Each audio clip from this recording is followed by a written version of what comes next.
नमस्कार साथियों, आज हम आप लोगों के बीच लेके आए हैं एनसीईआरटी सार संग्रह, जो कि वन लाइनर है और सभी प्रतियोगी परीक्षाओं के लिए समान रूप से उपयोगी है।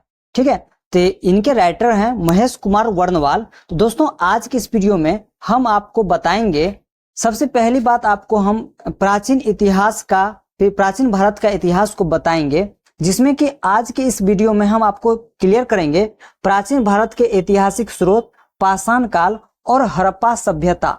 इतना टॉपिक को हम लोग आज की इस वीडियो में कवर करने वाले हैं। दोस्तों, आप सभी आदमी एक एक करके वीडियो को जरूर देखेंगे। पार्ट वाइज पार्ट आपको हम एनसीईआरटी का सार संग्रह जो है, जो कि वन लाइनर है, जो कि सभी प्रतियोगिता परीक्षा, चाहे बीपीएससी 70वीं हो या और भी अन्य कॉम्पिटिटिव एग्जाम में बहुत ही हेल्पफुल है। चाहे सीटेट की आप बात कर रहे हो या आप रेलवे का भी जो वैकेंसी आई एनसीपीटी एनटीपीसी सबका, सभी में ये हेल्पफुल होगा। तो चलिए दोस्तों, हम आज जो है शुरू करने वाले हैं प्राचीन भारत का इतिहास। उसमें टॉपिक है प्राचीन भारत के ऐतिहासिक स्रोत।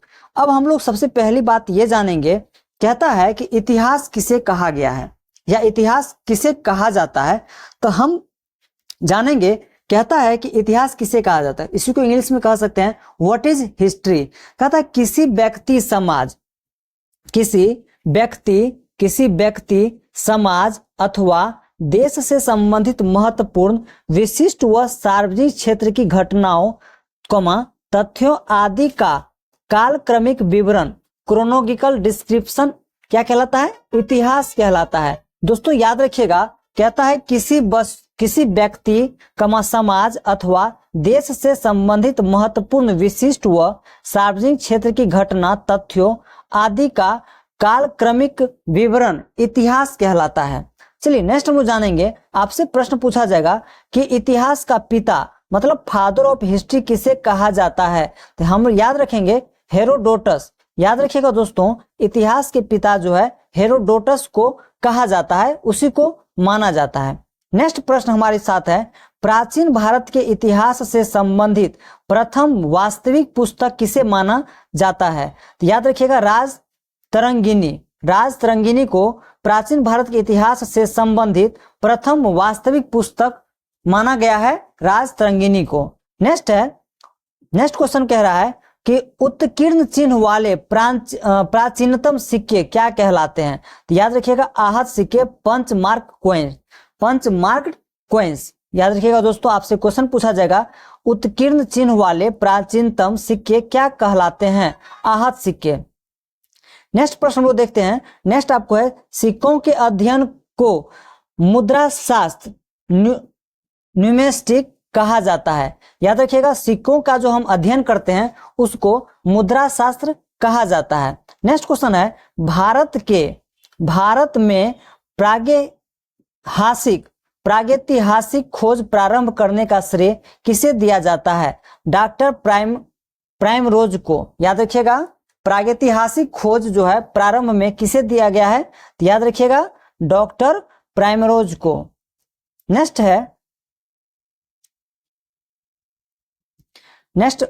हम लोग देखते हैं दोस्तों। नेक्स्ट कह रहा है कि भारतीय प्रागैतिहासिक अध्ययन से संबंधित प्री हिस्टोरिक इंडिया किसकी कृति है? तो याद रखिएगा स्टुअर्ट पिगट। नेक्स्ट प्रश्न है कि चीनी यात्रियों ने अपने यात्रा वृत्तांत में भारत के लिए किस शब्द का प्रयोग किया? तो याद रखिएगा इनटू। किसका यूज किया? इनटू। नेक्स्ट क्वेश्चन है, उत्कीर्ण लेखों के अध्ययन को क्या कहा जाता है? तो अभिलेख शास्त्र। याद रखिएगा, अभिलेख शास्त्र जो है उत्कीर्ण लेखों के अध्ययन को कहा जाता है। नेक्स्ट क्वेश्चन है कि लिपियों के विकास के अध्ययन को पुरालिपि विद्या कहा जाता है। क्या कहा था? लिपियों के विकास के अध्ययन को पुरालिपि विद्या कहा जाता है। नेक्स्ट क्वेश्चन है कि सर्वप्रथम भारतवर्ष नाम का उल्लेख किस अभिलेख से प्राप्त हुआ था? याद रखिएगा हाथी गुम्फा अभिलेख से। सर्वप्रथम भारतवर्ष नाम का उल्लेख किस अभिलेख से प्राप्त हुआ था? हाथी गुम्फा अभिलेख से। नेक्स्ट प्रश्न है, प्राचीन भारत का सर्वप्रथम सुनियोजित इतिहास किसने तैयार किया? तो B.A. स्मिथ ने, क्या किसने तैयार किया? B.A. स्मिथ ने। नेक्स्ट हमारे पास है, देखिए दोस्तों, हिस्ट्री को जो है कितने भागों में बांटा गया है? इतिहास को कितने भागों में? इतिहास को 3 भागों में बांटा गया है। पहला भाग जो है क्या है? प्रागैतिहासिक काल, जिसको कहते हैं प्री हिस्टोरिक पीरियड। दूसरा है आध ऐतिहासिक काल, प्रोटो हिस्टोरिक पीरियड। और तीसरा है ऐतिहासिक काल, हिस्टोरिक पीरियड। दोस्तों अब इनको भी बांटा गया है। प्रागैतिहासिक काल जो है ये कह रहा है मानव उत्पत्ति से, अब ये प्रागैतिहासिक काल कब से कब तक था? मानव उत्पत्ति से 3000 ईसा पूर्व तक। कहता है कि आधे ऐतिहासिक काल जो है ये मतलब इसको प्रो हिस्ट्रिक पीरियड कहते हैं, प्रो हिस्टोरिक पीरियड कहते हैं। ये 3000 ईसा पूर्व 600 ईसा पूर्व तक, 3000 ईसा पूर्व से 6000 ईसा पूर्व 600 ईसा पूर्व तक माना गया है। नेक्स्ट है कि ऐतिहासिक काल जो है 600 ईसा पूर्व से आगे, 600 ईसा पूर्व से आगे। अब यहाँ पे देखिएगा प्रागैतिहासिक काल जो है ये पुरातात्विक साक्ष्य अध्ययन का एकमात्र स्रोत, क्योंकि लिखित साक्ष्य उपलब्ध नहीं है। प्रागैतिहासिक काल में कोई भी चीज लिखित साक्ष्य जो है उपलब्ध नहीं है। नेक्स्ट कर रहा है कि आधे ऐतिहासिक प्रोटो हिस्टोरिक पीरियड में लिखित साक्ष्य उपलब्ध किंतु अपठनीय। इस काल में जो है लिखित साक्ष्य उपलब्ध था, लेकिन हम उसको अपठनीय मतलब पढ़ नहीं सकते थे। तीसरा ऐतिहासिक काल में जो है पुरातात्विक एवं साहित्य दोनों प्रकार के साक्ष्य उपलब्ध हैं। तो कहता ऐतिहासिक काल में, हिस्टोरिक पीरियड में जो है ये पुरातात्विक एवं साहित्य दोनों का जो है दोनों प्रकार के साक्ष्य यहाँ पे उपलब्ध हैं। नेक्स्ट देखते हैं। अब यहाँ पे अगला प्रश्न हम लोगों के साथ है, कह रहा है प्राचीन भारतीय इतिहास को जानने के लिए किन स्रोतों का प्रयोग किया जाता है? तो याद रखिएगा धार्मिक ग्रंथ, ऐतिहासिक ग्रंथ, धार्मिक ग्रंथ कौमा ऐतिहासिक ग्रंथ, पुरातात्विक साक्ष्य तथा विदेशी विवरण।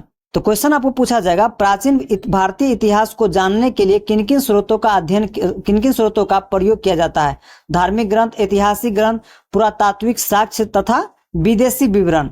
नेक्स्ट है ब्राह्मणी लिपि को सर्वप्रथम किस विद्वान ने पढ़ा था? जेम्स प्रिंसेप, जो कि 1837 ईस्वी में पढ़े थे। ब्राह्मणी लिपि को सर्वप्रथम किस विद्वान ने पढ़ा था? जेम्स प्रिंसेज ने। नेक्स्ट है भारत के प्राचीनतम ग्रंथ वेदों का संकलनकर्ता किसे माना जाता है? तो याद रखिएगा महर्षि कृष्ण द्वैपायन वेद व्यास जी को माना गया है।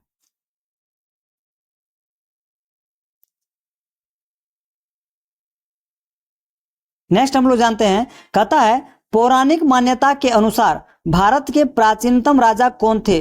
तो कहता है पौराणिक मान्यता के अनुसार, पौराणिक मान्यता के अनुसार भारत के प्राचीनतम राजा कौन थे? तो याद रखिएगा दोस्तों वैवस्वत मनु।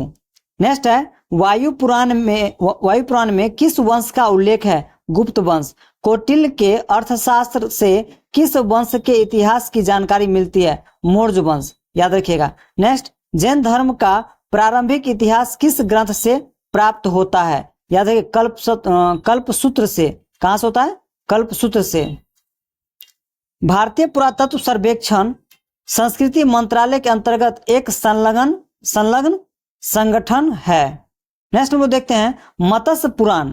मत्स्य पुराण जो है किस वंश से संबंधित है? आंध्र सातवाहन वंश से। विष्णु पुराण किस वंश से संबंधित ग्रंथ है? मौर्य वंश से। याद रखिए दोस्तों विष्णु पुराण जो है मौर्य वंश से संबंधित है। खरोष्ठी लिपि, खरोष्ठी लिपि किस प्रकार लिखी जाती है? दाएं से बाएं की ओर। याद रखिएगा दाएं से बाएं की ओर खरोष्ठी लिपि लिखी जाती है। नारद स्मृति से किस वंश के विषय में जानकारी मिलती है? गुप्त वंश। नेक्स्ट है स्मृति ग्रंथों में सबसे प्राचीन एवं प्रामाणिक पुस्तक कौन सी मानी जाती है? मनुस्मृति। याद रखिएगा मनुस्मृति।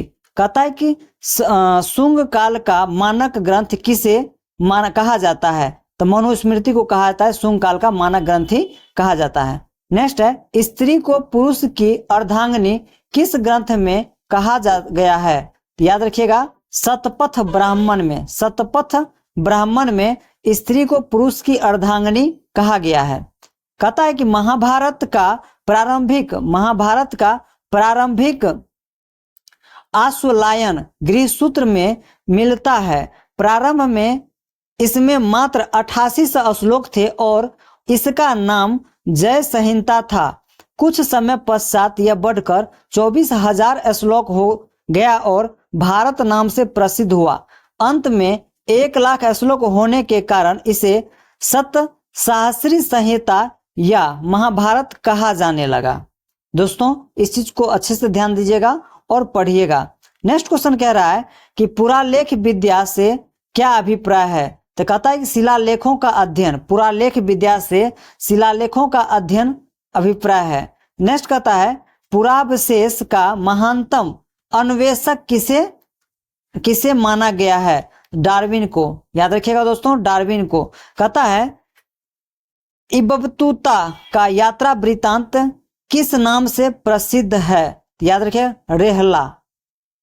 याद रखिए दोस्तों रेहला किससे संबंधित है, रेहला से।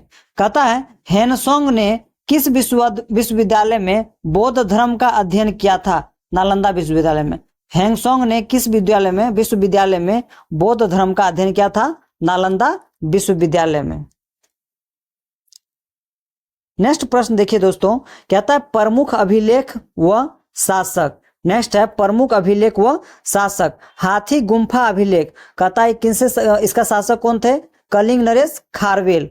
कहता एहोल अभिलेख। कहता पुलकेशिन द्वितीय। दूसरा है नासिक अभिलेख गौतमी बलश्री। जूनागढ़ अभिलेख रुद्रदामन। प्रयाग स्तंभ अभिलेख समुद्रगुप्त। नेक्स्ट है मंदसौर अभिलेख मालवा नरेश यशोवर्मन। ग्वालियर अभिलेख प्रतिहार नरेश भोज। देवपारा अभिलेख बंगाल शासक विजय सेन। और भीतरी व जूनागढ़ अभिलेख स्कंदगुप्त। दोस्तों इसको अच्छे तरीका से आप देख लीजिएगा, याद कर लीजिएगा। नेक्स्ट क्वेश्चन कह रहा है कि बौद्ध स्तंभ लेख से किसकी जानकारी मिलती है। शुंग काल की। हेनसोंग ने अपनी यात्रा वृत्तांत का वर्णन किस पुस्तक में किया था। सीयूकी में। कहां पे किया था, सीयूकी में। नेक्स्ट है अरबी भाषा की पुस्तक किताब उल हिंद। किताब उल हिंद की रचना किसने की थी। अल बरूनी ने। किसने किया था, अल बरूनी ने। नेक्स्ट प्रश्न है मोरक्को का यात्री इब्बतूता भारत में मोहम्मद बिन तुगलक के दरबार में आया था तथा तुगलक ने उसे दिल्ली का काजी नियुक्त किया था। मार्को पोलो द्वारा किस राज्य की यात्रा का उल्लेख मिलता है। पांड्य राज्य की। पतंजलि के महाभाष्य से किस वंश के इतिहास का पता चलता है। सुंग वंश का। किसका चलता है, सुंग वंश। नेक्स्ट दोस्तों हम लोग जानेंगे चीनी लेखकों का वर्णन। अब कह रहा है कि चीन के जो लेखक थे उसका क्या डिस्क्रिप्शन है, एक एक करके हम लोग जानेंगे। लेखक में जो है, लेखक का नाम है फाहियान, जिसका समय था 399 से 414 ईस्वी। अब रचनाएं में इसका क्या रचनाएं थे। भारत दशा का विवरण। कहता इसका यात्री विवरण जो है हम लोग इसको पढ़ेंगे। यह प्रथम चीनी यात्री था जिसने चंद्रगुप्त द्वितीय विक्रमादित्य के समय भारत की यात्रा की थी। इसने गुप्त काल में वस्तु विनिमय का माध्यम कोरिया तथा चंद्रगुप्त मौर्य के प्रासाद राजमहल को देव निर्मित बताया है। क्या बताया, देव निर्मित बताया। किसको, उसको कोरिया तथा चंद्रगुप्त मौर्य के प्रासाद राजमहल को देव निर्मित बताया है। दूसरा है हेनसोंग जो है 629 से 645 ईस्वी। सीयू की पाश्चात्य संसार के अभिलेख। कहता है हेनसोंग सम्राट हर्षवर्धन ने समय भारत आया। कहता है इसने हर्ष को शिलादित्य की उपाधि से विभूषित किया। इसे यात्रियों का राजकुमार और शाक्य मुनि नीति का पंडित कहा जाता है। नेक्स्ट है इत सिंह 673 से 675 ईस्वी। और इसका जो लेख था प्रसिद्ध बौद्ध भिक्षुकों की आत्मकथा। चीनी बौद्ध यात्री जो नालंदा विश्वविद्यालय में अध्ययनरत रहा। कहता सती प्रथा का प्रथम लिखित साक्ष्य 510 ईस्वी के भानुगुप्त के एरन एडिक्ट से प्राप्त होता है। चलिए दोस्तों, नेक्स्ट हम लोग जानेंगे पाषाण काल। पाषाण काल को हम लोग जानेंगे, इसी को हम लोग कहते हैं स्टोन एज के नाम से जानते हैं। अगर पाषाण काल की बात करेगा तो उसे हम लोग स्टोन एज के नाम से भी जानते हैं। पाषाण काल को 3 भागों में बांटा गया है। कहता है पुरा पाषाण काल, दूसरा है मध्य पाषाण काल और तीसरा है नव पाषाण काल। अब देखिए, पूरा पाषाण काल जो है 26 लाख से 9000 ईस्वी पूर्व, और दूसरा मध्य पाषाण काल जो है 9000 ईस्वी से 4000 ईसा पूर्व, और नव पाषाण काल जो है 4000 ईसा पूर्व से 2500 ईसा पूर्व माना गया है। अब देखिए, मध्य पाषाण काल जो है 9000 ईसा पूर्व से 4000 ईसा पूर्व जो था, इसको 3 कैटेगरी में बांटा गया। निम्न पूरा पाषाण काल जो कि 26 लाख से 50,000 ईसा पूर्व, और दूसरा है मध्य पाषाण काल जो है ये मध्य पूरा पाषाण काल जो कि 50,000 ईसा पूर्व से 40,000 ईसा पूर्व तक था, और उच्च पाषाण काल जो है पूरा पाषाण काल 40,000 ईसा पूर्व से 9,000 ईसा पूर्व तक। चलिए दोस्तों, अब हम लोग पाषाण काल के बारे में जानेंगे। नेक्स्ट कहता है पाषाण युगीन अनुसंधान आरंभ करने का श्रेय किसे दिया जाता है? रॉबर्ट ब्रूस फुट को। किसे दिया गया है? रॉबर्ट ब्रूस फुट को। नेक्स्ट क्वेश्चन है मानव इतिहास का प्रारंभिक काल क्या कहलाता है? पूरा पाषाण काल। कहता है प्राचीन भारत के औजार और अस्त्र शस्त्र बनाने के लिए निवासी किस पदार्थ का प्रयोग करते थे? याद रखिएगा, पत्थर का, मतलब स्टोन का। प्राचीन भारतीय भौगोलिक मान्यता के अनुसार भारतवर्ष किस द्वीप का खंड था? जम्बू द्वीप। नेक्स्ट दोस्तों याद रखिएगा, सर्वप्रथम मानव सदृश प्राणी जो होमोसेपियंस से प्रजातीय रूप से भिन्न था, उसे सामान्यतः किस रूप में जाना जाता है? किस रूप में जाना जाता है? कहता पिथेकैंथ्रोपस के रूप में, पिथेकैंथ्रोपस के रूप में उसे जाना जाता है। नेक्स्ट है भारत में मानव के सर्वप्रथम साक्ष्य कहाँ प्राप्त हुए? तो याद रखिए दोस्तों, हथनोरा नर्मदा घाटी से। पाषाण संस्कृति से लेकर हड़प्पा सभ्यता तक के सांस्कृतिक अवशेष किस पुरास्थल से प्राप्त हुए हैं? तो मेहरगढ़। कहाँ से प्राप्त हुए? मेहरगढ़ से। जूते। नेक्स्ट है जूते हुए खेत का साक्ष्य किस पुरातात्विक स्थल से प्राप्त हुआ? कालीबंगा से। मनुष्य ने सर्वप्रथम किस धातु का प्रयोग किया था? तांबा का। मनुष्य ने सर्वप्रथम किस धातु का प्रयोग किया? तांबा। नेक्स्ट प्रश्न है बृहद पाषाण स्मारकों की पहचान किस रूप में की गई है? याद रखिएगा, मृतकों को दफनाने के स्थान के रूप में। प्राचीनतम अस्थायी जीवन के प्रमाण कहाँ से प्राप्त हुए? याद रखिएगा, मेहरगढ़। दोस्तों याद रखिएगा, कहाँ से? मेहरगढ़ से। नेक्स्ट है प्रस्तर युग माना स्टोन एज के लोगों के पास प्रथम घरेलू पशु कौन सा था? कुत्ता। याद रखिएगा दोस्तों, क्या था? कुत्ता। नेक्स्ट है उत्खनित प्रमाणों के अनुसार पशुपालन का प्रारंभ किस काल से माना जाता है? मध्य पाषाण काल से। नेक्स्ट है मध्य पाषाण काल में पशुपालन के प्राचीनतम साक्ष्य कहाँ से मिले? आदमगढ़ से। कहाँ से मिले? आदमगढ़ से। मध्य पाषाण काल के पशुपालन के प्राचीनतम साक्ष्य कहाँ से मिले? आदमगढ़ से। मानव द्वारा खाद्यान्नों की कृषि सर्वप्रथम किस काल में प्रारंभ हुई थी? तो याद रखिएगा, नव पाषाण काल। कहाँ से हुई थी? नव पाषाण काल से। मानव द्वारा प्रयोगों में लाया जाने वाला प्रथम अनाज कौन सा था? जौ। कौन सा था? जौ था। याद रखिएगा दोस्तों। नेक्स्ट है चालकोलिथिक युग को किस अन्य नाम से जाना जाता है? याद रखिएगा, ताम्र पाषाण युग, कॉपर एज। भारतीय पुरातत्व सर्वेक्षण किस मंत्रालय का संलग्न कार्यालय है? तो संस्कृति मंत्रालय। चलिए नेक्स्ट क्वेश्चन है कि हम लोग जानेंगे ताम्र पाषाण कालीन स्थल। ताम्रपाली स्थल हम लोग जानेंगे। स्थल है इनामगांव जो इसका राज्य है, कहाँ है? महाराष्ट्र है। और प्राप्त साक्ष्य जो है कच्ची मिट्टी के मकान व गोलाकार गड्ढों वाले मकान के साक्ष्य मिले हैं। दाय दायमाबाद, जो कि कौन सा राज्य में है, महाराष्ट्र में ही है। इसमें क्या प्राप्त साक्ष्य प्राप्त क्या हुआ, कलश सावधान तथा कलश सावधान तथा कलश को घरों के फर्श के नीचे रखने का प्रमाण मिला। सबसे बड़ा ताम्र पाषाणिक स्थल है। तीसरा है नवदा टोली, जो कि महाराष्ट्र राज्य में ही है। इसका उत्खनन HD सांकलिया द्वारा चित्रित काले मृद भांड के प्रमाण मिले हैं। नेक्स्ट है नेवासा, जो कि महाराष्ट्र में, इसमें मिला है पटसन का प्रथम साक्ष्य और लाल तल पर काली डिजाइन वाले चाक निर्मित बर्तनों के प्रमाण। नेक्स्ट है ताम्रवती, जो कि राजस्थान में मिले। कहाँ है, राजस्थान में है। और यहाँ से प्राप्त काले मृद भांड सफेद रैखिक चित्रों से सजे रहते हैं। नवपाषाण काल शब्द का सर्वप्रथम प्रयोग वर्ष 1865 में सर जॉन लुब्बाक ने किया था। चलिए दोस्तों, नेक्स्ट हम लोग जानते हैं। नेक्स्ट हमारा है, कह रहा है कि भारतीय पुरातत्व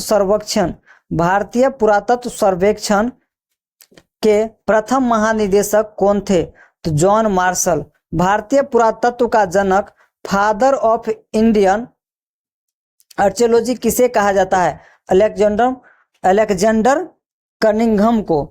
भारत के किस आरंभिक पुरापाषाण युग के शिलाश्रय से सर्वाधिक चित्र प्राप्त हुए हैं, भीम बेटका मध्य प्रदेश से।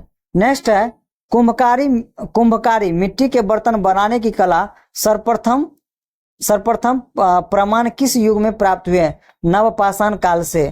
कहता है कि पेबल टूल्स किस काल से संबंधित है, निम्न पुरापाषाण काल। नेक्स्ट है ताम्बती के नाम से कौन सी संस्कृति प्रसिद्ध है, आहार संस्कृति। माइक्रोलिथिक टूल्स किस काल से संबंधित है, मध्य पाषाण काल से। नेक्स्ट है बेलन घाटी से प्राप्त औजार किस काल से संबंधित है, निम्न पुरापाषाण काल। मानव की आखेटक मतलब हंटर और खाद्य संग्राहक फूड गैदर की अवस्था किस काल से जुड़ी हुई है, पुरापाषाण काल से। नेक्स्ट है ताम्रपाषाण कालीन संस्कृति में महाराष्ट्र के लोग मृतकों को घर के फर्श के नीचे उत्तर दक्षिण दिशा में रखकर दफनाते थे। नेक्स्ट है भारत के 2 सर्वाधिक प्राचीन ज्ञात मध्य पाषाण कालीन स्थल कौन से हैं, तो याद रखिए दोस्त, मददहा और सराय नाहर राय। आधुनिक मानव होमोसेपियंस का प्रादुर्भाव कब हुआ, उच्च पुरापाषाण काल में। क्वार्टरजाइट पत्थरों के स्थान पर जैस्पर चट आदि के पत्थर सर्वप्रथम कब प्रयुक्त हुए, मध्य पुरापाषाण काल से। अग्नि का उपयोग करना मानव ने सर्वप्रथम कब सीखा था, नवपाषाण काल से। भारत के जीवाश्म का एकमात्र प्रमाण कहाँ मिला है, शिवालिक पहाड़ी से। भारतीय उपमहाद्वीप के कृषि के प्राचीनतम साक्ष्य किस स्थान से प्राप्त हुए हैं, मेहरगढ़ से। कपास के प्राचीनतम साक्ष्य कहाँ से प्राप्त हुए थे, मेहरगढ़ से। कहाँ से थे, मेहरगढ़ से। नेक्स्ट है हड्डी निर्मित उपकरण किस भारतीय पुरातात्विक स्थल से प्राप्त हुए हैं, याद रखिए दोस्त, सराय नाहर राय से। गौरिक मृद भांड पात्र का नामकरण कहाँ से प्राप्त हुआ था, हस्तिनापुर से। सिंधु घाटी सभ्यता के मुख्य स्थल मोहनजोदड़ो, चूहूदरो और सुतगा गेडोर, हड़प्पा तथा कोटडीजी वर्तमान में पाकिस्तान में स्थित है। नवपाषाण कालीन स्थल है ब्रुज होम, जो कि कश्मीर है। कहता राज जो है कब्रों ने मालिक के साथ कुत्ते दफनाने के साक्ष्य प्राप्त हुए हैं। नेक्स्ट है गुफ कराल, कृषि गुफ कराल जो कहाँ है, कश्मीर में ही है। कहता है कृषि व पशुपालन के साक्ष्य हड्डी निर्मित औजार, धूसर, मृद भांडों का प्रमाण मिला, जो कि सिलबट्टा व हड्डी से निर्मित सुई के साक्ष्य प्राप्त हुए हैं। मेहरगढ़ जो कि पाकिस्तान में है। कहता गेहूं की तीन व जौ की 2 किस्मों की खेती के प्रमाण, कच्ची ईंटों के आयताकार मकान और प्राचीनतम अस्थायी जीवन के साक्ष्य मिले। नेक्स्ट है महदहा जो कि उत्तर प्रदेश में मिले हैं, गोलाकार झोपड़ियां के प्रमाण और धान के अलावा जौ की खेती व पशुबारा के भी साक्ष्य मिले हैं। कोल्डी हवा जो उत्तर प्रदेश में है, और धान की खेती के प्रमाण प्राप्त हुए हैं, जो धान की खेती को भारत में ही नहीं बल्कि विश्व में सबसे प्राचीन साक्ष्य माना जाता है, सबसे प्राचीन साक्ष्य माना जाता है। नेक्स्ट है संगनकल्लू जो कि कर्नाटक में मिले हैं, राख के टीले प्राप्त हुए जो बेल्लारी जिले में अवस्थित है। नेक्स्ट है पिकलीहल जो कर्नाटक में, राख के ढेर व निवास स्थल के साक्ष्य के प्राप्त हुए हैं। चौपानीमांडो जो उत्तर प्रदेश में, मधुमक्खी के छत्ते जैसी झोपड़ियां, ज्यामितीय आकार के सूक्ष्म पाषाण व हस्त निर्मित मृद भांड के साक्ष्य प्राप्त हुए हैं। सारूतारू जो कि असम में, गुवाहाटी के समीप उत्खनन से आदिम कुल्हाड़ियों व चित्रित मृद भांड प्राप्त हुए हैं। चिरांद जो कि बिहार में हड्डी के उपकरण प्राप्त हुए जो प्राय हिरणों के सींगों से निर्मित है। दाओजली जो कि असम में कृषि व पशुपालन के साक्ष्य प्राप्त हुए हैं। तो याद रखिएगा दोस्तों, नबदा टोली नामक ताम्र पाषाणिक स्थल का उत्खनन HD सांकलिया ने किया था। नबदा टोली वर्तमान में मध्य प्रदेश में अवस्थित है। तो दोस्तों हम लोग नेक्स्ट क्वेश्चन जानेंगे, अब हड़प्पा सभ्यता को जानेंगे। तो हम लोग का पाषाण काल भी क्या हो गया, कंप्लीट हो गया। नेक्स्ट देखो हड़प्पा सभ्यता की हम बात करते हैं। कहता है हड़प्पा सभ्यता का सर्वाधिक मान्यता प्राप्त काल कौन सा है। तो याद रखिए दोस्तों, 25 ईसा पूर्व से 1750 ईसा पूर्व तक हड़प्पा नामक पुरास्थल की सभ्यता से संबंध है। सिंधु घाटी सभ्यता। हड़प्पा सभ्यता की लिपि स्क्रिप्ट किस प्रकार की थी। तो याद रखिएगा भाव चित्रात्मक। हड़प्पा सभ्यता की जानकारी का प्रमुख स्रोत क्या है। पुरातात्विक खुदाई। मोहनजोदड़ो का शाब्दिक अर्थ क्या है। मृतकों का टीला। सिंधु सभ्यता किसे संबंधित है। आद्य ऐतिहासिक युग, प्रोटो हिस्ट्रिक एज से। नेक्स्ट है मूर्ति पूजा का आरंभ कब से माना जाता है। पूर्व आर्य काल से। नेक्स्ट है सिंधु वासियों ने पहली बार तांबे में टीन मिलाकर कांसा तैयार किया था, इसीलिए इसे कांस्ययुगीन सभ्यता भी कहा जाता है। दोस्तों नेक्स्ट क्वेश्चन देखते हैं। हड़प्पा की समकालीन सभ्यता रंगपुर कहाँ स्थित है। सौराष्ट्र में। हड़प्पा संस्कृति का वह कौन सा स्थल है जहाँ दुर्ग तथा निचला नगर अगर अलग अलग प्राचीरों से घिरे हुए हैं। कालीबंगन। नेक्स्ट है मोहनजोदड़ो एवं हड़प्पा सभ्यता की पुरातात्विक खुदाई किसके द्वारा की गई थी। तो सर जॉन मार्शल द्वारा। हड़प्पा कालीन स्थलों में अभी तक किस धातु की प्राप्ति नहीं हुई। लोहा की। सिंधु घाटी के लोग किसकी पूजा करते थे। मातृ देवी की। नेक्स्ट है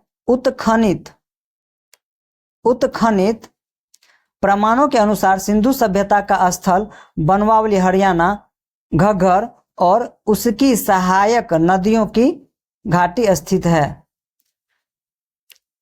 धोलावीरा नामक पुरातात्विक स्थल किस राज्य में स्थित है। गुजरात में। हड़प्पा संस्कृति के संदर्भ में शैलीकृत स्थापत्य के प्रमाण कहाँ से प्राप्त हुए। धोलावीरा से। नेक्स्ट है हड़प्पा प्राचीन मुहरों का सर्वाधिक प्रचलित आकार कैसा है। वर्गाकार। हड़प्पा कालीन मुहरों का सर्वाधिक प्रचलित आकार कैसा है। वर्गाकार। हड़प्पा संस्कृति की मुहरों पर घोड़े का अंकन नहीं हुआ है। हड़प्पा संस्कृति की मुहरों पर घोड़े का अंकन नहीं हुआ है। आधुनिक देवनागरी लिपि का प्राचीन रूप क्या है? ब्राह्मणी लिपि। क्या है? ब्राह्मणी लिपि। विश्व में सबसे पहले कपास की खेती का आरंभ कहाँ से की गई थी? भारत में। सैंधव सभ्यता की समकालीन मिस्र की सभ्यता नील नदी के तट पर विकसित हुई थी। नेक्स्ट है, सिंधु घाटी सभ्यता में सिंधु घाटी सभ्यता से संबंधित वृषभ मुद्रा किस पुरातात्विक स्थान से प्राप्त हुई थी? मोहनजोदड़ो से। मृण पट्टिका पर उत्कीर्ण सिंह युक्त देवता की मुहर कहाँ से प्राप्त हुई? कालीबंगन से। कहाँ से हुई?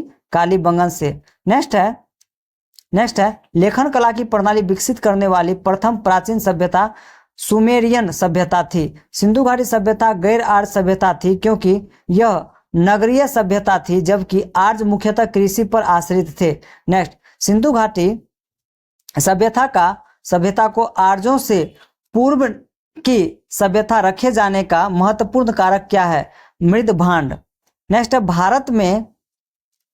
भारत में किस प्रकार के मृद भांड द्वितीय नगरीकरण के प्रारंभ के प्रतीक माने गए हैं? उत्तरी काले पॉलिशकृत मृद भांड। भारत में चांदी की उपलब्धता के प्राचीनतम साक्ष्य किस सभ्यता से मिले? हड़प्पा सभ्यता से। नेक्स्ट, हड़प्पा काल की मुद्राओं के निर्माण में मुख्यतः किस पदार्थ का उपयोग किया गया है? सेल खड़ी। कथा मेसोपोटामियाई अभिलेखों में सैंधव सभ्यता के लिए कौन से शब्द का प्रयोग किया गया है? मेलुहा। नेक्स्ट है, मांडा जम्मू कश्मीर और हड़प्पा की सीमा जो है कहाँ है? मांडा जम्मू कश्मीर, आलमगीरपुर उत्तर प्रदेश और दैमाबाद महाराष्ट्र और सुतका गेंडोर जो कि बलूचिस्तान पाकिस्तान में है। नेक्स्ट कहता है कि लोथल को लघु हड़प्पा या लघु मोहनजोदड़ो भी कहा जाता है। इसके पूर्वी भाग में एक गोदीवारा का साक्ष्य मिला है। नेक्स्ट है, हड़प्पा कालीन स्थल महत्वपूर्ण तथ्य स्थल है। हड़प्पा जो है मोंटोगोमरी जिला जो कि पाकिस्तान में उत्खनन करता राय बहादुर, दयाराम साहनी, व्हीलर, माधव और स्वरूप वर्ष 1921 में। नदी था कौन सा? रावी। और प्राप्त साक्ष्य क्या था? अन्न भंडार, कांसे से निर्मित खिलौना, गाड़ी, पारदर्शी वस्त्र पहने हुए एक मूर्ति, गरुड़ चित्र, मुद्रा, मछुआरे का चित्र, शंख का बैल, कांस्य दर्पण प्राप्त हुआ था। नेक्स्ट है मोहनजोदड़ो लरकाना जिला कहाँ है? पाकिस्तान में। उत्खनन करता है राखालदास बनर्जी, मार्टिमर व्हीलर। वर्ष जो 1982 में हुआ। नदी कौन सा था? सिंधु नदी था। और यहाँ पे जो प्राप्त साक्ष्य मिला है, विशाल स्नान घर, पुरोहितों का आवास, महाविद्यालय, 16 मकानों का बैरक, कांस्य निर्मित नग्न महिलाओं की मूर्ति और दाढ़ी वाले पुजारी की मूर्ति, चमकते हुए बंदर का चित्र, एक श्रृंगी पशुओं वाली मुद्राएं प्राप्त हुई है। नेक्स्ट, लोथल अहमदाबाद जिला जो गुजरात में है, इसके थे उत्खनन करता थे रंगनाथ राव। इसका 1955 एवं 1962 कहता भोगवा कौन नदी के पास हुआ? भोगवा नदी के पास। और यहाँ पे क्या क्या साक्ष्य मिला है? गोदीबारा, वृत्ताकार तथा चौकोर अग्नि वेदिका, हाथी दांत, चावल व बाजरे के दो मुहे राक्षस का अंकन, फारस की मोहरे, घोड़े की मणिमूर्ति, 3 युग्मित समाधियां, चालाक लोमड़ी की का चिन्ह आदि मिला। नेक्स्ट है चहुंदरो जो कि सिंध पाकिस्तान है। इसके जो उत्खनन करता थे अर्नेस्ट मेके वो एनजी मजूमदार 1931 ईस्वी में जो कि सिंधु नदी के सामने सिंधु नदी के किनारे हुआ। यहाँ पे क्या क्या मिला? मनके बनाने का कारखाना, बिल्ली का पीछा करते हुए कुत्ता का साक्ष्य और लिपस्टिक कांस्य गाड़ी, वृत्ताकार ईंट, कंघा, 3 घड़ियालों तथा 2 मछलियों के अंकन वाली मुद्रा, काजल, पाउडर प्राप्त हुई। नेक्स्ट है कालीबंगा, हनुमानगढ़ जिला राजस्थान। और इनके उत्खनन करता थे अमलानंद घोष, ब्रजवासी लाल एवं बी के थापर 1953 से 1960। इसका घग्घर नदी तो यहाँ पे क्या क्या मिले थे? जूते हुए खेत का साक्ष्य, भूकंप के साक्ष्य, अग्नि हवन कुंड और अलंकृत ईंट चूड़ियां, संभवतः एक साथ फसल बोने के साक्ष्य, लकड़ी की नाली। नेक्स्ट है राखी गढ़ी, हिसार हरियाणा में, इनके थे सूरज भान थे 1969 में, घग्घर नदी था और यहाँ मिला ताम्र उपकरण, हड़प्पा लिपि युक्त मुद्रा। नेक्स्ट है कोट दीजी, खैरपुर पाकिस्तान में, इसका थे उत्खननकर्ता धुरिये एवं फजल अहमद खान 1935-1955। सिंधु नदी का यहाँ पे मिले थे किले बंदी का साक्ष्य नहीं, कच्चे ईंटों के मकान व चूल्हे। नेक्स्ट है बनावली हिसार हरियाणा में, आर.एस. बिष्ट थे और रविंद्र सिंह 1973 ईस्वी में। और सरस्वती नदी किनारे हुए, यहाँ पे क्या क्या मिला था? मिट्टी का हल, खिलौना से सड़कों पर बैलगाड़ी के पहिए का साक्ष्य तथा जौ के साक्ष्य प्राप्त हुए। नेक्स्ट रोपर रूपनगर पंजाब में, इसके थे यज्ञदत्त शर्मा 1955 से, सतलज नदी किनारे। और यहाँ पे क्या मिले थे? तांबे की कुल्हाड़ी, मानव के साथ कुत्ते दफनाने का साक्ष्य। नेक्स्ट है रंगपुर, यह काठियावाड़ गुजरात में है, और एस.आर. राव जो कि 1954 ईस्वी में, और भादर मादर नदी के किनारे था। और ज्वार बाजरा, 3 संस्कृतियों के अवशेष, नालियों, कच्ची ईंट के दुर्ग और धान की भूसी। नेक्स्ट है आलमगीरपुर जो कि मेरठ उत्तर प्रदेश में, इसके यज्ञदत्त शर्मा थे 1998 में, यहाँ पे हिंडन नदी के किनारे। और यहाँ पे क्या मिला था? मृद भांडों की रंगीन चित्रकारी के साक्ष्य प्राप्त हुए हैं। नेक्स्ट है सुतांगेडोर बलूचिस्तान में, और ऑरेंज स्टाइन और जॉर्ज डेल्स 1927 एवं 1962। दासक, 3 संस्कृतियों के साक्ष्य, प्राकृतिक चट्टान व अवस्थित मानव अस्थित राख से भरा बर्तन, बेबीलोन से व्यापार, पाकिस्तान का साक्ष्य, बंदरगाह। नेक्स्ट है मांडा जम्मू कश्मीर, जगपति जोशी 1982 में, और चेनाब नदी के नीचे। और यहाँ पे चर्ट ब्लेड हंडी निर्मित बानाग्र मोहरों के साक्ष्य प्राप्त हुए हैं। नेक्स्ट है सुतका को पेरिन बलूचिस्तान में, इसके थे जॉर्ज डेल्स 1962 में। सादी कौर नदी के किनारे 2 टीले व मृदभांड के साक्ष्य प्राप्त हुए। नेक्स्ट है सुरको ददा जो गुजरात में, जगपति जोशी 1964 ईस्वी में, और सरस्वती नदी के किनारे। और यहाँ पे मिले थे कलश, सस्वाधन, घोड़े की हड्डियां, तराजू की पलरा। कहता हड़प्पा सभ्यता में विनिमय का मुख्य माध्यम वस्तु विनिमय प्रणाली को माना जाता है। तो दोस्तों आज का सेशन यहीं पे समाप्त होता है। और जो हमारे चैनल पे न्यू है, चैनल को सब्सक्राइब करें और बेल आइकन को जरूर दबाएं। और कल हम आप लोगों को दोस्तों नेक्स्ट टॉपिक को लेकर के आएंगे, वो आगे हम लोग देखेंगे। आज के लिए शुभ रात्रि, बाय बाय, गुड नाइट, जय हिंद।